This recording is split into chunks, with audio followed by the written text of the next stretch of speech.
Road to the White House with Darryl Morris. Truthful and very loyal. He's like a big dog, like a Great Dane. On Weekend Early Breakfast on Talk Radio.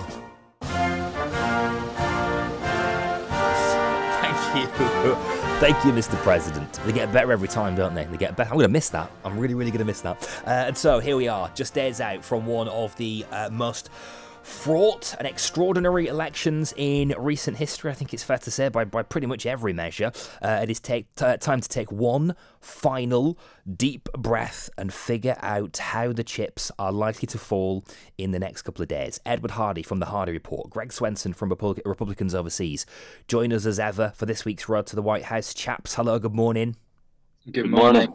I'm going to miss this, guys. I'm going to miss our regular Saturday morning rendezvous. Really am. Yeah. We'll miss you too, Darryl. I'm sure you will. I'm sure. Okay, chaps, before we get into the meat of it, let's get a bit of a flavour of how the last couple of days have gone. I've been quite struck by the different tones. Donald Trump and Joe Biden both hitting the rallies. Trump much more than Biden for various reasons that we'll get into. Let's hear a little flavour of what they had to say for themselves at rallies in that key swing state of Florida. So I'm thrilled to be here in our home state, Florida. I love this state and I love the people of this state. And 5 days from now, we are going to win Florida. We are going to win 4 more years in the White House. And we're going on to win a record share of the Hispanic American vote. You see what's happening?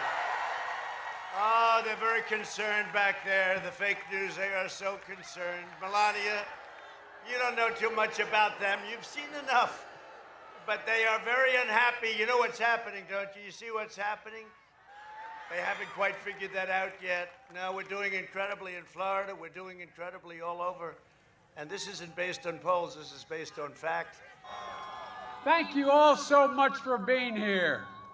I tell you what, I do miss the opportunity to just wander in and shake hands with all of you, but we decided a while ago that we were going to try to be responsible, and so thank you for wearing your mask, and thank you for the social distancing, and thank you for being here. 5 days left, folks. Millions of Americans are already voting. Millions more are going to vote by the end of this week. And I believe when you use your power, the power to vote, you're going to change the course of this country for generations to come at home and abroad. This election is the most important one you've ever voted in, whether it's your first or 10th. Ladies and gentlemen, the heart and soul of this country is at stake right here in Florida. It's up to you. You hold the key. If Florida goes blue, it's over. Okay, there you have it. The two candidates in Florida this week as they make their final pleas to those swing states. Greg, let's start with you. In Trump's own words, he's working his arse off. He's doing many, many more rallies than Joe Biden is. We'll come on to that in a sec. One conservative commentator this week said that he has been misfiring all over the place. He's picked this fight with Hunter Biden that just doesn't seem to be landing with the public. He can't seem to shake off the coronavirus. He can't seem to stay on message. And into these final days, he isn't even 100% sure what his final plea to the nation is. He might be doing a lot of rallies, Greg, but are they working for him? It's a great question. I don't know. I would have advocated, 2 weeks ago, staying on the economic message and, maybe some clarity around COVID, maybe some 10 or 20% of your time discussing the Biden cartel scandal with China, Russia, and Ukraine. And he hasn't done it. So, maybe the president knows something that I don't, or maybe I'm just wrong. Look, I would be focusing on the economy if I were the president, and he still tends to, kind of wing it. But he gets fired up at these rallies. Remember in 2016, he did one in Michigan on the day of the election morning. And did it swing Michigan? Who knows? But it sure helped because there was only, he only won Michigan by 10,000 votes. So, look, these polls are, these rallies are interesting.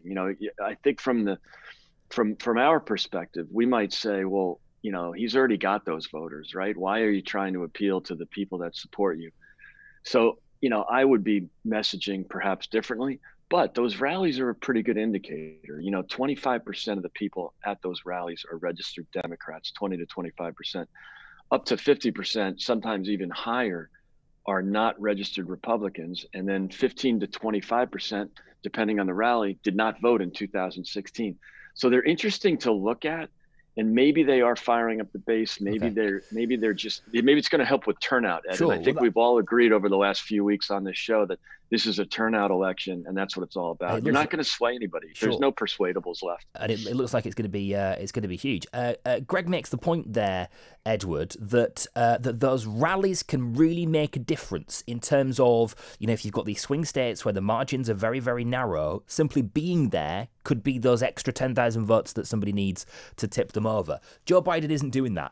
Is that a concern for you now?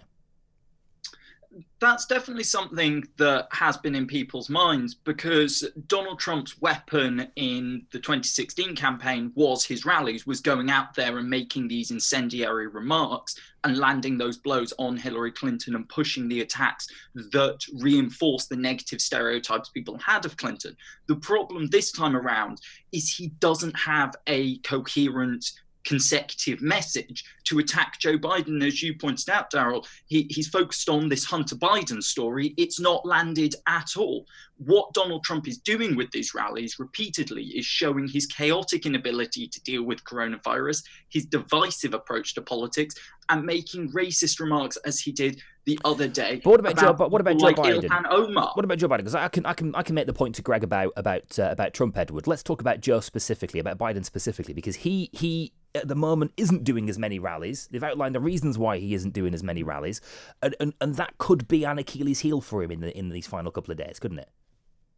Even with the few rallies that Joe Biden has done and the socially distanced manner, sensibly, that he has done them in, he has managed to get his message clearly and coherently across. He has a stated message that this is a battle for the soul of the nation, characters on the balance, and it's time to unite the country. People are getting that message, so he might not be doing as many rallies, but he is reaching people out there. And that is reflected in the figures that we're seeing. 13% of Republicans and 60% of independents who voted so far have voted for Joe Biden. It's clear that message that he is pushing is resonating, even if he's not doing as many rallies, because people don't expect rallies in this coronavirus. Sure. I think obviously there's it's difficult to read into those early numbers, isn't it? Because certain sort of support falls on in lots of different kind of ways. We know that Republicans are perhaps more likely to turn up on the day, and Democrats perhaps more likely to vote early or vote by mail. So it'll be a while before we get a clear picture on that. Let's have a look at a swing state that'll help us hopefully drill into some of the detail here. I want to hone in on Pennsylvania, particularly, one of 6 key states, along with Florida, Iowa, Michigan, Ohio, and Wisconsin, that are going to be hugely important for both candidates to win. Trump won here in 2016 by a slender 0.7% of the vote. He needs to build on that support in that state to give him any chance of reclaiming it. Polling currently puts Joe Biden anywhere between 5 and 7 points ahead. It wasn't dissimilar for Hillary Clinton in 2016, it's worth remembering. And he's made more visits to Pennsylvania than any other swing state so far. It's worth 20 electoral college points. And it is these fine margins in which this election is going to be won and lost. Before we get into it, and we try and drill into what it's going to tell us about the wider election, let's hear from John Misek. He is the editor-in-chief of the Pennsylvania Capital Star. He recorded some thoughts and reflections from the ground in Pennsylvania. Well, Darryl, Pennsylvania's nickname is the Keystone State, and heading into the final furlong of this very strange and dramatic election cycle, there's every reason to think it's going to live up to that billing. Republican President Donald Trump, Democrat Joe Biden, and their surrogates are expected to be inescapable in these final days. Trump had a trio of events scheduled for Pennsylvania on Saturday, and we know that Biden, running mate Kamala Harris, and their spouses will be barnstorming the state on Monday. Trump carried Pennsylvania by less than a percentage point in 2016, helping him to his win in the Electoral College. The latest polls show the two candidates an average of 3.6 percentage points apart, and there's no road to victory that doesn't run through Pennsylvania. Trump has tried to frame the race through the prism of law and order and fear, as well as a return to normal, even as the pandemic continues to ravage the nation. Biden has positioned the race as a return to decency and vowed to tame the pandemic and to, quote, build back better. In Pennsylvania, the COVID-19 pandemic and its knock-on effects on the economy top voters' lists of concerns headed into these final days. And while Trump maintains an advantage on managing the economy, more voters say they trust Biden to guide them out of a public health crisis that's claimed the lives of 8,784 Pennsylvanians through last Friday afternoon. About 6 million Pennsylvanians are expected to cast their ballot this campaign season, and about one-third of them, overwhelmingly Democrats, have already voted by mail-in ballot. There's still expected to be a surge of voters in person on Election Day, primarily Republicans. Both campaigns have a small army of lawyers ready to go on Election Day and beyond, since the results are likely to end up before the United States Supreme Court. State officials, meanwhile, have urged people voting by mail to hand-deliver their ballots early to county election offices. Officials also plan to segregate mail-in ballots that arrive after 8 p.m. on Election Day, expecting that they'll be the subject of court challenges. Darryl, that's the situation on the ground here in Pennsylvania. It's been a strange, aggressive, and at times sad campaign, one of the stranger I've covered in my many years of watching electoral politics. It's been encouraging, though, to see voters so energized and excited and engaged in this election. Back to you in the studio. John Wysek there, the editor-in-chief at the Pennsylvania Capital Star, giving us a bit of a sense of how it's playing out on the ground. Ed, this all sounds very, very familiar. We could have had this exact same conversation in 2016, framed around Hillary Clinton. A narrow lead, Trump unlikely to get the support he needs, etc. Something has to happen differently. Something has to change from what happened in 2016 that gave Trump that state. What are you hoping that will be? Well, as you just heard in that clip, one of the issues that is affecting people in that state is the coronavirus pandemic that is ravaging America at the moment. And when you look at what's going on in Pennsylvania, you talked about Trump having rallies in the state and holding rallies in that state.